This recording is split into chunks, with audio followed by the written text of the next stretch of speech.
สวัสดีพี่น้องทุกคนทุกท่านที่เข้ามารับชมรับฟังแนวทางจ้า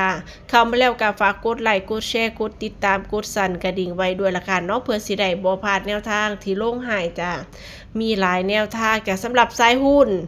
จันทร์ถึงวันศุกร์จ้าลาวพัฒนาจันทร์ถึงวันศุกร์ฮานอยเจอกันซุมื้อจ้าแนวทางรัฐบาลไทยลงให้2สูตรวันที่15สูตรเดิมสูตรหลักลงให้แล้วเรียบร้อยเนาะสามารถรับชมย้อนหลังได้เลยจ้าเผื่อมีตัวหมักตัวชอบกะข่อยตามเนาะสำหรับขนมไทยของเฮาจ้าวันที่16กะใส่ด่วน6คูเดนจ้าสำหรับขนมไทยสำหรับแนวทางดาวโจนส์ของเฮามื้อนี้ตามรุ่นกันต่อจากแนวทางวันที่16 7 6 9แต่ก่อนสิไปรับชมรับฟังแนวทางหุ้นดาวโจนส์มื้อนี้จ้าสรุปแนวทางดาวโจนส์วันที่15ก่อนเนาะดาวโจนส์ที่15เลขเด่นให้เด่น8กับ7วิ่งลูดจ้าสำหรับผลจ้าพี่น้อง8 2 7หลัง6 3พี่น้องเอ๋ยเต็มเลยสำหรับดาวโจนส์ของวันที่15แตก3ตัวบน2ตัวบนเบิ่งเอาเด้อพี่น้อง3ตัวโต๊ดจ้า7 8 2เข้ามา8 2 7เนาะเด้งคักอีหลีแต่ว่าเน้นผิดโตสำหรับสุด3ตัวบนนี่วางให้4หางเสียดไปถูกหางเลยเนาะอันนี้ก็แต้มเดียวอันนี้ก็ผิดไปแต้มเดียว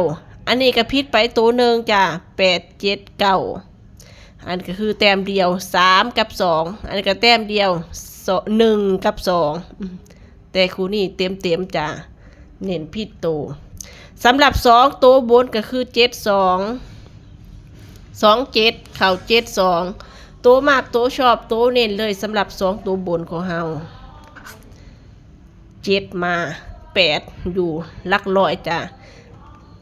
สำหรับรางนี่พลาดไปเนาะมี8 3มา6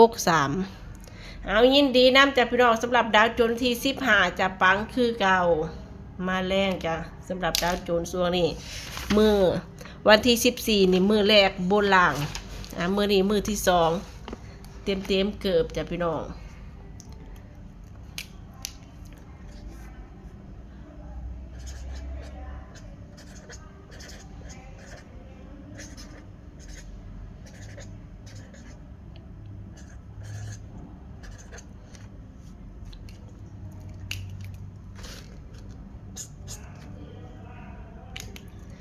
สำหรับดาวโจนส์มือนี่เด่นหาย6กับ5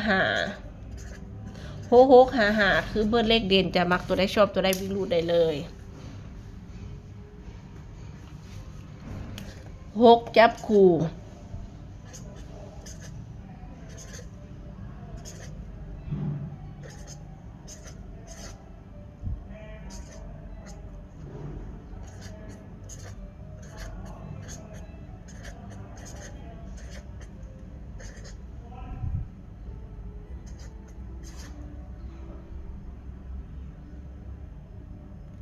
สำหรับ3ตัวบนจ้า5 6 1 5 6 0 6 5 9 6 5 7 3ตัวบนถ้ามักถ้าชอบสุดได้ถ้านำไปเป็นแนวทางระวังไว้ด้วยละกันเนาะ6กับ9จ้า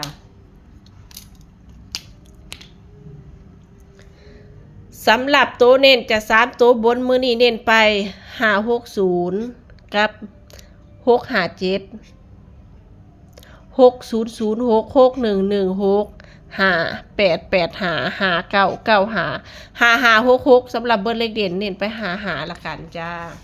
ตามนี้จ้ะพี่น้องสำหรับแนวทางดาวโจนส์ของเฮาจะมักตัวใดชอบตัวใดนำไปเป็นแนวทางได้เนาะบ่มีตัวมักตัวชอบปล่อยผ่านใดเส้นเดียวกันจ้าเปรียบเทียบกันเบิ่งก่อนจากก่อนสินำไปเป็นแนวทางจากแนวทางมีเข้าแล้วก็มีรุดจ้าคอยเฮงคอยปังขอให้